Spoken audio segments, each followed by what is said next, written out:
You're listening to the Beyond Measurements and Image podcast, where we build healthier lifestyles, elevate your well-being, and transform lives.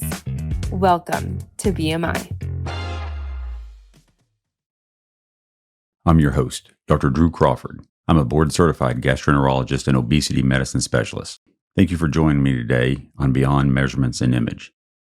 It's the 1st of December, and it's time to start thinking about New Year's resolutions. And although I think we'd be better off if we just set our mind to something and initiated it that day, as opposed to waiting till the new year or the new month or the new week, it's tradition that we start a new journey on January 1st. And so just in keeping with that tradition, let's just talk about resolutions. So I think the real key with resolutions is making sure that you have a realistic goal in mind. Starting in December, if you take this next month to just really begin to assess the things that are important to you that you really want to make a change in 2026, this month, even though I'm not a big fan of waiting a month to initiate something, I think this gives you time to really think it through and really come up with a thoughtful plan. I direct you back to some of the previous episodes, particularly episode 3, where we talk about the SMART goals being specific, measurable, obtainable, realistic, and time-bound. Oftentimes when we set a goal, it's either very vague or we just don't have enough teeth in it to be able to really follow through. And so I think if you'd spend this next month really thinking about what it is that you want to do, is it health related? About 80% of resolutions that people make are directly related to health. Well, that tells us that, most people realize that they're not in optimum health. To say, well, I want to exercise more. Well, really, you need to really dial that in. I want to exercise 3 days a week, or I want to exercise 120 or 150 minutes a week. That way you can kind of break it up as you want. But you want to make sure that you set your goals in such a way that not only are they obtainable, but also that you can be accountable to them.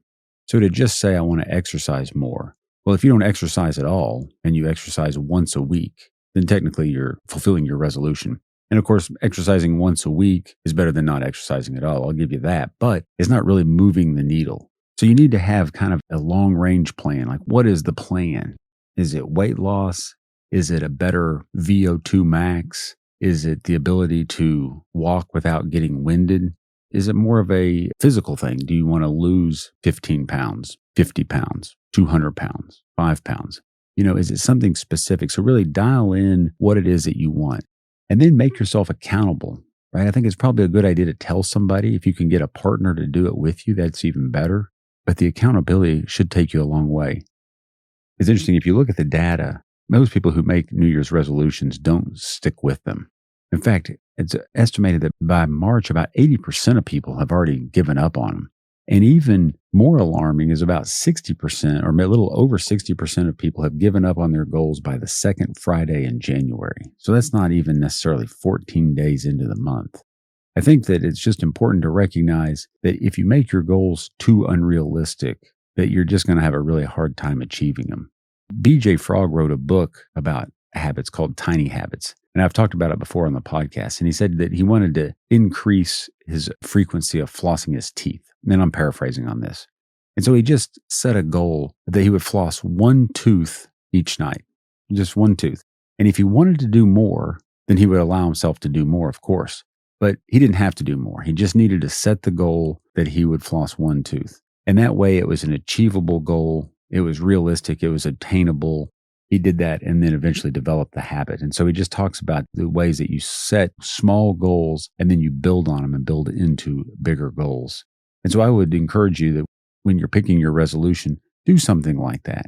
Make it so that it ultimately feeds the goal of what you're trying to get to. And when I say that, I direct you back to episode 4, where we talk about discovering your why, your WHY, your why. Why do you want to do this? Do you want to do this so you can be healthy for your husband or your wife? Do you want to do this so you can be healthy and active with your children or your grandchildren? What is the why? And so when you're designing your resolution, not only do you want to have some specific measures, but you want to make sure that you're doing it consistent with what your ultimate life goal is. I also want to talk a little bit about exercise. The fitness industry gains a lot of memberships late December, early January. And although exercise is extremely important, if weight loss is your goal, you lose weight in the kitchen, not in the gym. Episode 6 talks a lot about the role of exercise. And you'd be surprised if you go back and listen to that, just how little calories are burned during exercise. Now, I think it's great, and I think it's really important that you have some resistance training while you're losing weight, because that'll help you to build muscle so that when you're losing weight, you're not losing muscle mass disproportionately. But exercise is a very important component to a healthy lifestyle. I just want to make sure that you understand that it's not really the best way to lose weight, right? The best way to lose weight is to alter your dietary intake. And of course, there's tons of episodes. You can go back to any of them. We've got all the different diets. We've even got the different medications. We've got all sorts of different podcasts to listen to. I'm just kind of specifically trying to point you in the different directions. Another big component of a successful resolution is to build a successful habit loop and to set yourself up for success. If you want to start running, I'd find it easier to the night before get my running shoes out, get my socks out, get my shorts out, get everything prepared so that when I wake up, it's all right there. I don't have to get up and get ready and then kind of go scrambling around looking for everything. Just build a loop that just puts you in motion and sets you up for success to fulfill the resolution. Another interesting point is avoidance goals tend to be less successful than action goals. So in other words, if you say, I want to go out and exercise, or I want to go out and walk a mile, you're more likely to encounter success than if you say, I want to be less sedentary. Or if you're going to say, I'm going to eat more fruits and vegetables, as opposed to, I'm just going to try to avoid eating junk food, right? If you have an action plan, something to act toward, as opposed to something to avoid, you have a much higher success rate. So what are the most common goals? Well, approximately 80% of all resolutions across all age spans are to improve health. And only about 9% of people make it throughout the entire year. Fridays are the most common day to quit. And like we talked about before, Quitter's Day is usually the second Friday in January. So you really got to watch out for Fridays. I'm not sure why it is. Probably because you're rolling into the weekend. If you've given something up, it might be easy to just kind of bail on it at that time. Maybe a party's coming on, an event to get together. Again, setting yourself up for success, if you can avoid situations, at least early on, that may tempt you, it might help to build it. And once you've started to kind of build a little steam, let's say you get into February or March and you really have something that you can kind of look back on and say, man, I have built some success on this and I'm feeling more fit. I'm able to walk another block or run another mile, or I've lost 5 pounds. Once you have a little bit of success, it starts to compound on itself. But if you bail early, right, if you jump out the second Friday of January, then you just kind of program your mind to fail. You want to have that success loop where you succeed each day, and the next day you wake up and you start again and you just continue to succeed. And it's okay if you fall off, right? If it's to avoid certain foods or to exercise, whatever it is, if you fall off and don't do it for one day, or you just completely blow up your diet, or you don't exercise, that's all right. Get back on it.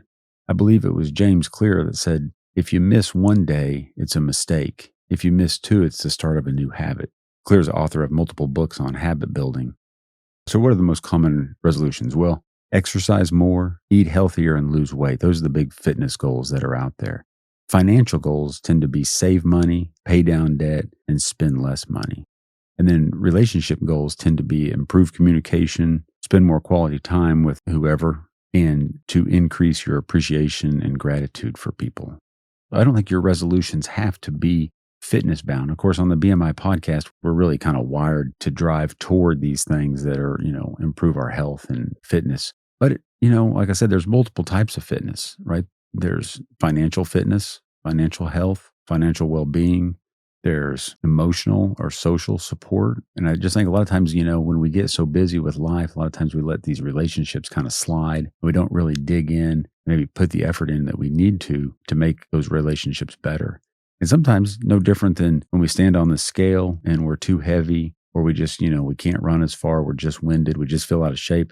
Then we sit down and formulate a plan to get ourselves back into shape. But the same's true when you look at your relationships with people. If you notice like, man, I'm not keeping in touch with that person as well as I should, or I just don't have the same relationship with this family member or that family member, and I just need to make sure that I put the effort into it, because relationships are no different than financial health or physical health, right? You just have to put in the time and make adjustments and do the things that need to be done. And sometimes they're hard, right? Just like it's hard to get out of bed early in the morning to go exercise, or to go exercise when you get home from work. But the same's true about relationships. If you come home and you don't spend the time making the relationship right, or you don't spend the time with the person, whoever that person is, whether it's a spouse, a child, a friend, a parent, you have to be thoughtful and intentional. Lastly, and I think most importantly, is probably the best resolution is just to be consistent with what you're doing. Again, as we wind down the year, I look back and so many things are just based on consistency, right? The consistency of eating right, consistency of working out, the consistency of putting time into relationship, the consistency of saving money or paying down debt, just the habits of doing it and doing it consistently on a daily basis. And like I said, if you fall off, you fall off, but you get back on and you just rebuild that consistency. I'll let you in on my resolutions on the next podcast. But today I just wanted to drop this podcast and just get you thinking about what you need to do and how you need to go about structuring your resolution so that you can meet with success and that you can make the goals that you come up with consistent with what's important to you and what's obtainable for you. So I would love to hear from anybody. If you get on our website, the BMI Podcast, or hit us up on any of your social media platforms, I'd love to hear what your resolutions are and what your plan is to put them in place. Thanks for listening.